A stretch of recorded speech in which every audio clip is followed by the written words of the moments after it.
Chapter 2, Part 2. Colin King was an impatient man. Even at 83 years old, he refused to waste a single minute. Waiting for his personal physician, Dr. John, for 10 minutes was absolutely unacceptable.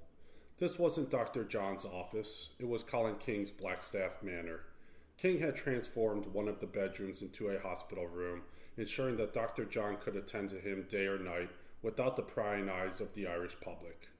Seated on an advanced hospital bed, King meticulously sifted through organized notebooks containing notes for various scheduled meetings throughout the day.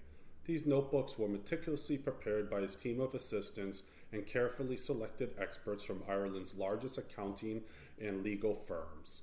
They were trained to handle business matters on King's behalf when he couldn't be everywhere at once.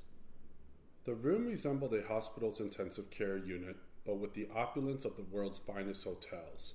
It was adorned with marble, intricate moldings, exquisite rugs, luxurious furniture, and priceless paintings.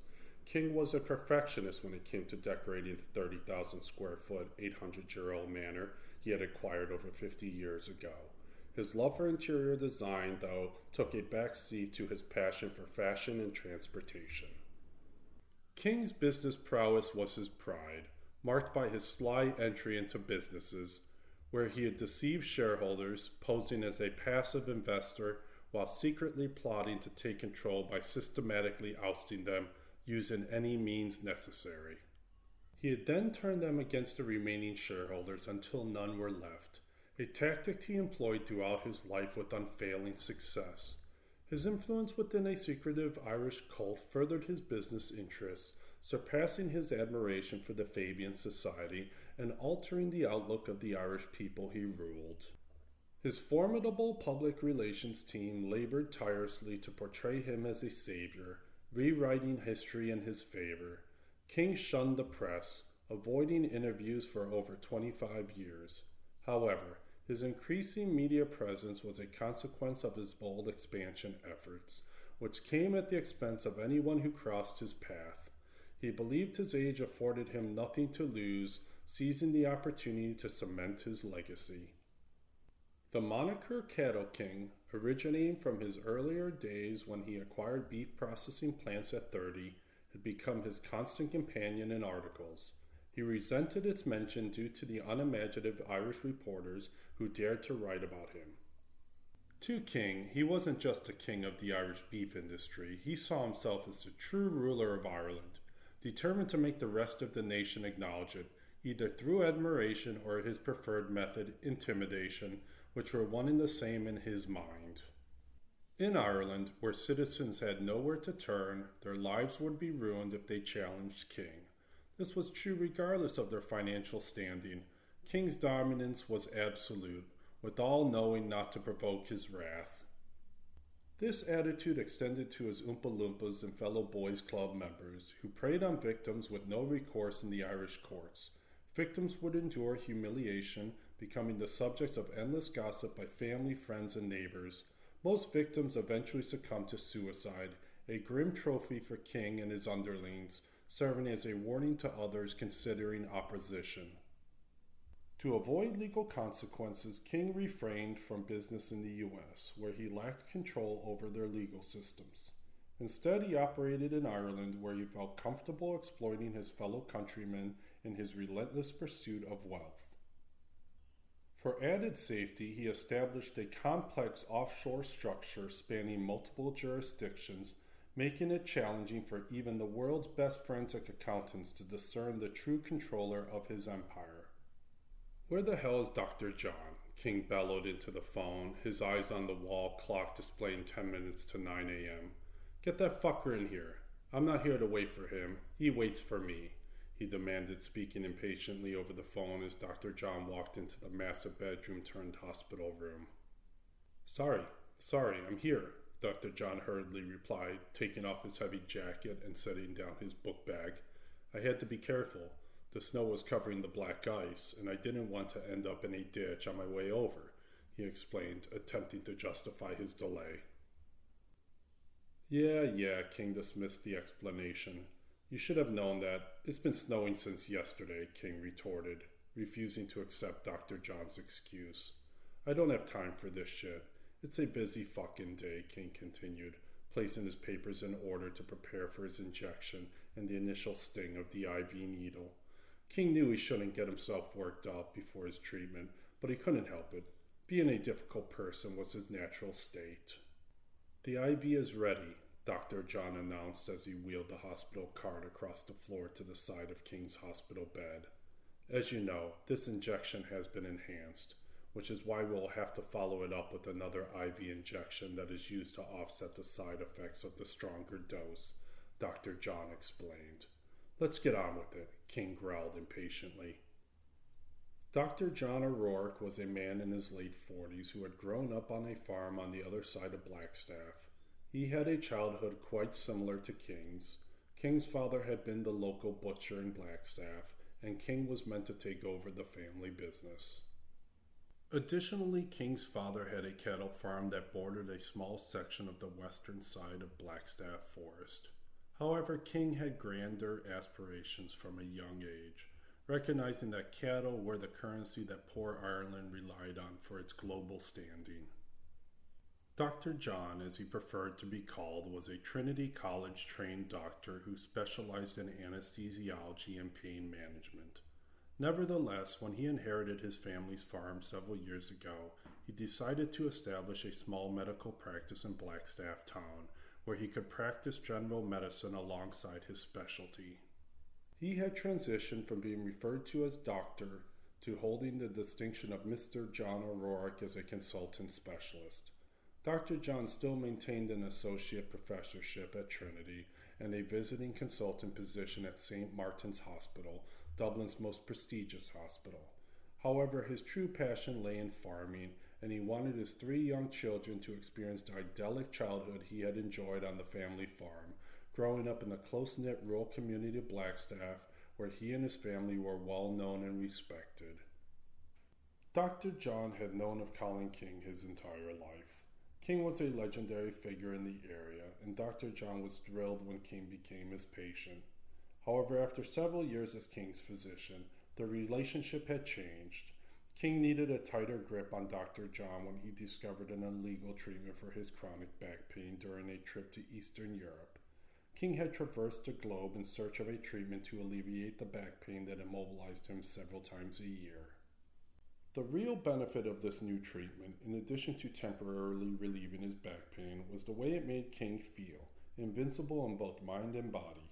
King was a relatively small man in terms of height and weight, so it didn't take much for him to feel like a 30-year-old again.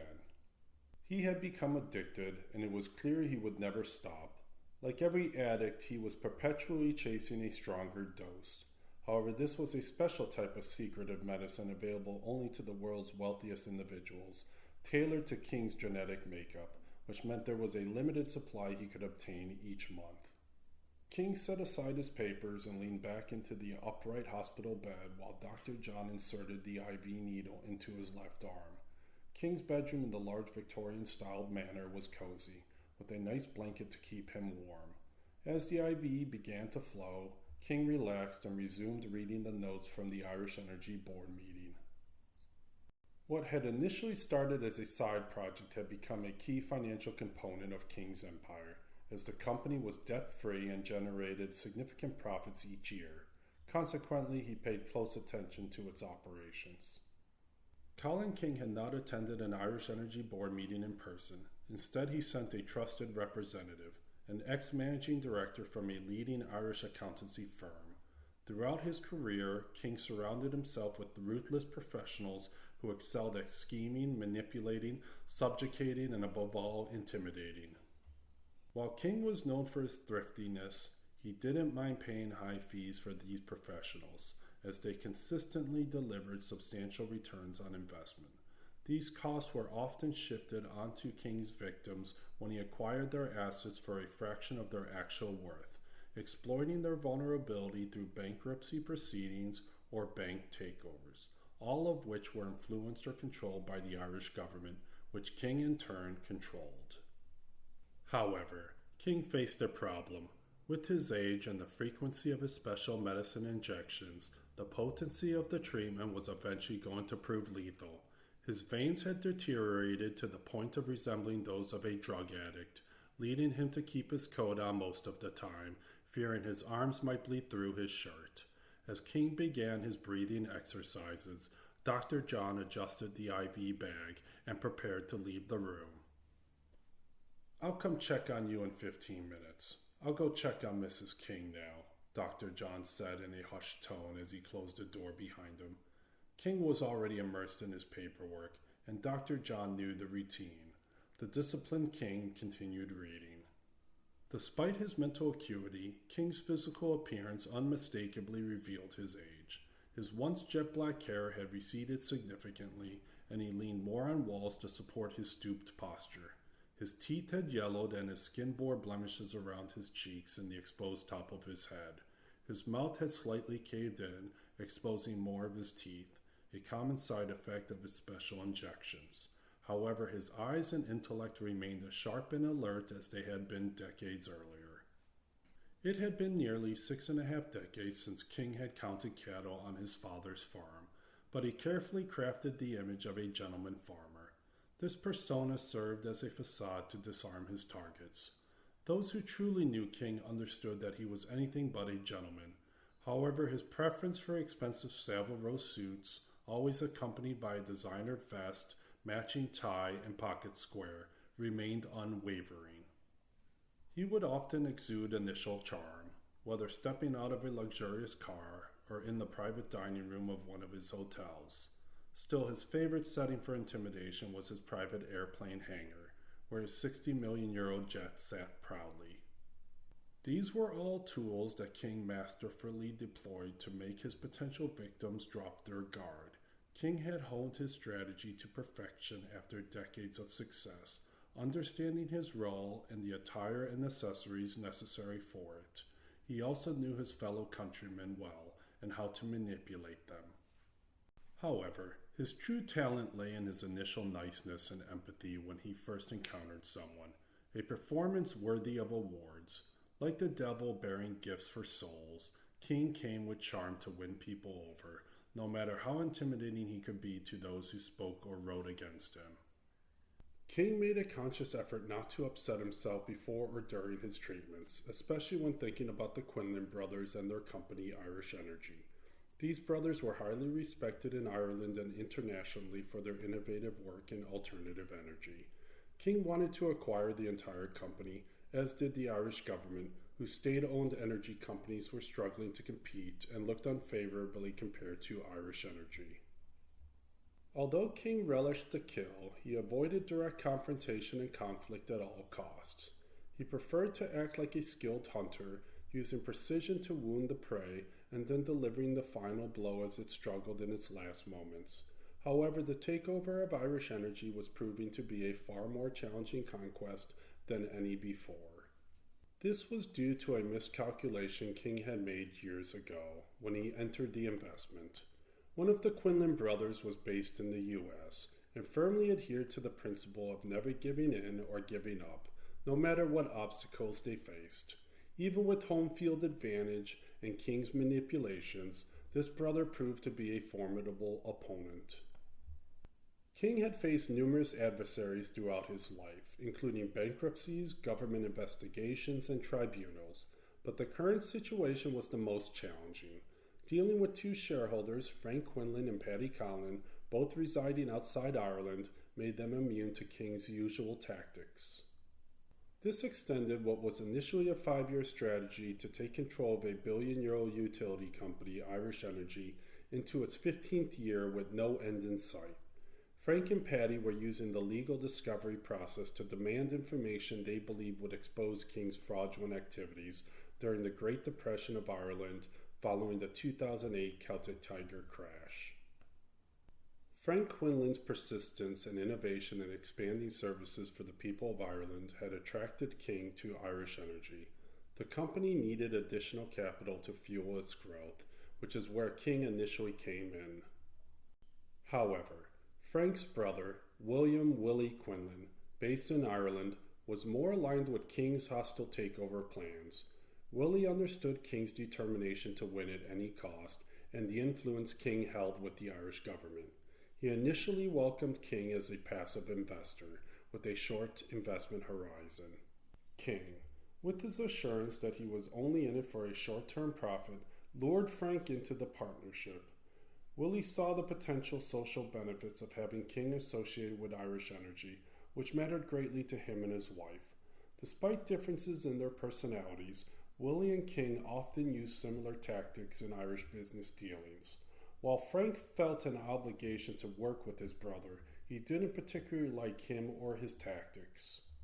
Willie prioritized his reputation and social status among Ireland's elite even more than his company and family, including Frank. Frank, aware of Willie's compulsive nature, aimed to harness it in the CEO role to ensure Irish Energy's success for the benefit of the Irish people. Frank focused on innovating the business through his experience and connections with major energy companies in the U.S. "How are you feeling, Mr. King?" Dr. John inquired upon entering the room, heading towards the hospital cabinet holding the second IV bag for King's morning treatment. "You might experience the effects a bit faster due to the enhanced dose.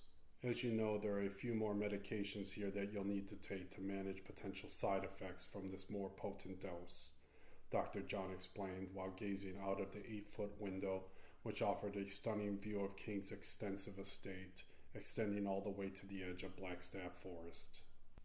The view from the window always captivated Dr. John, especially on days like today when the grounds were covered in a pristine blanket of snow.